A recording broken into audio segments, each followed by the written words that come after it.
p.m. Pakistan Standard Time. Assalamu alaikum.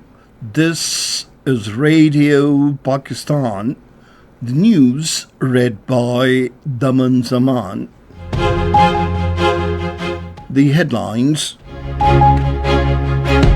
The Prime Minister has directed to link Reykjavik with the railways network by 2028 to meet the future transportation needs.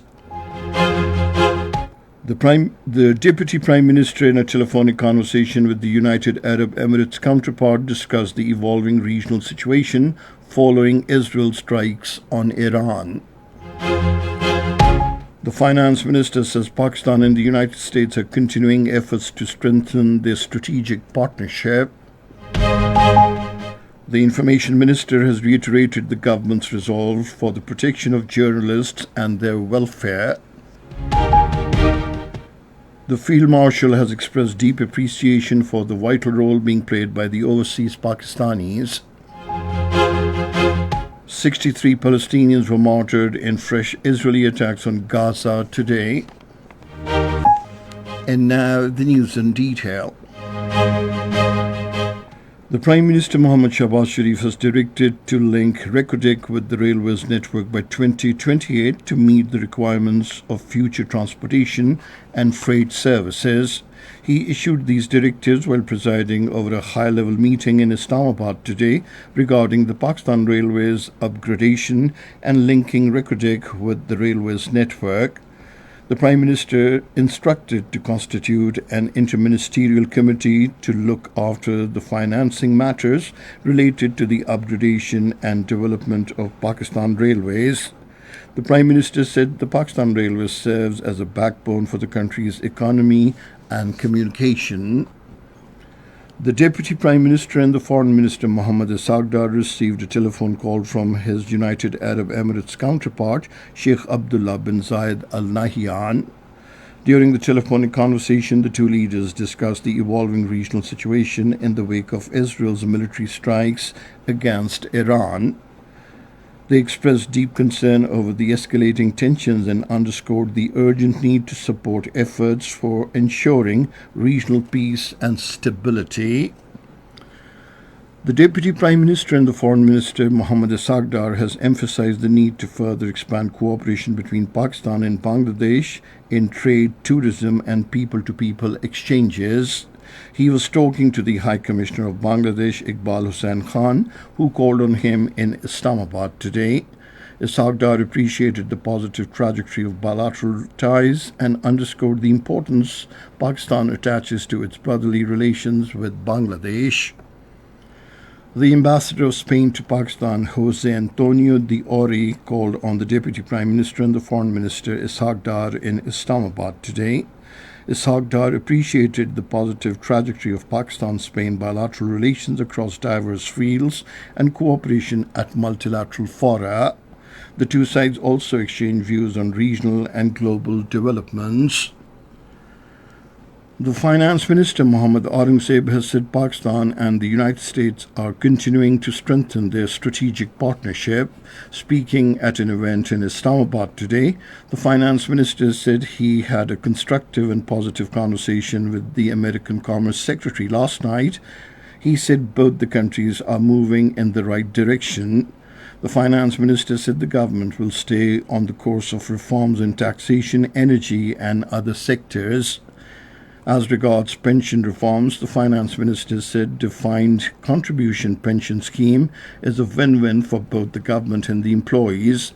He said the government has increased the pension of retired employees by 7% in line with the inflationary trends. The Minister for Information and Broadcasting, Ataullah Tarar, has reiterated the government's resolve for the protection of journalists and their welfare. He was talking to a delegation of the Council of Pakistan Newspapers Editors in Islamabad today. The meeting discussed PICA Act, deregistration of newspapers not published regularly, and other important issues. The minister said the government believes in consultation and is ready to discuss the PICA Act with journalist organizations and suggestions in PICA Act will be welcomed. He said PICA Act brings such individuals under the purview of law who are exploiting the label of journalism and provides protection to credible journalists. The Senate today continued discussion on the budget for the next financial year. Participating in the discussion, Kamran Murtaza proposed that the youth should be trained in market-oriented skills. Mohsin Aziz called for more relief to the poor in health and education. Sadia Abbasi said people should be incentivized to convert to green energy instead of increasing tax on solar panels. Sayyid Waqar Mehdi called for increasing pensions of retired employees of Radio Pakistan, APP and Pakistan Television. Waliuddin Chishti called for increasing budgetary allocations for projects in Hyderabad and Karachi. Zamir Hussain Khumro suggested withdrawal of tax on solar panels. The National Assembly is continuing discussion on the budget for the next fiscal year. Taking part in the discussion today, Mia Khan Bukti appreciated the government for allocating 250 billion rupees for the development of Balochistan. Sayyid Aminul Haq alluded to the positive economic indicators, including reduction in inflation and increase in foreign exchange reserves and remittances. Shahida Begum said the budget allocated for education and health is inadequate, emphasizing that this should be enhanced to 4% of the GDP. Shazia Mari said the government should address the problems of the employees. This is Radio Pakistan giving you the news. The Chief of the Army Staff, Field Marshal Syed Asim Munir, has expressed his deep appreciation for the vital and most significant role being played by the overseas Pakistanis for being the ambassadors of Pakistan. He expressed these views in his interaction with the overseas Pakistani community in Washington during his official visit to the United States. The Pakistani diaspora warmly appreciated the outstanding performance of the armed forces during Operation Binyanum Marsus, Marka-e-Haq, showcasing their bravery and professionalism. The Deputy Chairman, Development Control Committee and the Chairman, Joint Chiefs of Staff Committee, General Sahir Shamshad Mirza, today conferred civil awards to eminent scientists and engineers working under the National Command Authority for their meritorious services. According to ISPR, these awards were conferred on behalf of the President of Islamic Republic of Pakistan at an investiture ceremony held at Chaklala Garrison in Rawalpindi. A total of 47 officers received awards. Among these, 10 officers received Sitara-e-Imtiaz, 21 officers received President's Award for Pride of Performance, and 16 officers received Tamgha-e-Imtiaz.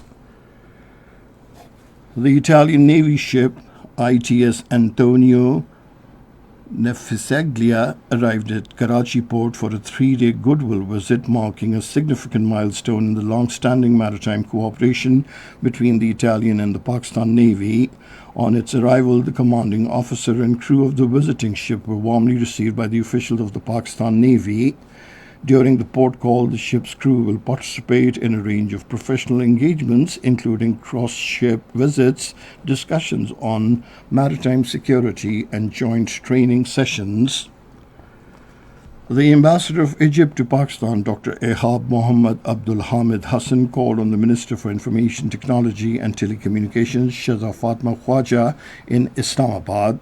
Both the sides discussed the possibility of holding joint workshops in cybersecurity and maritime cable systems.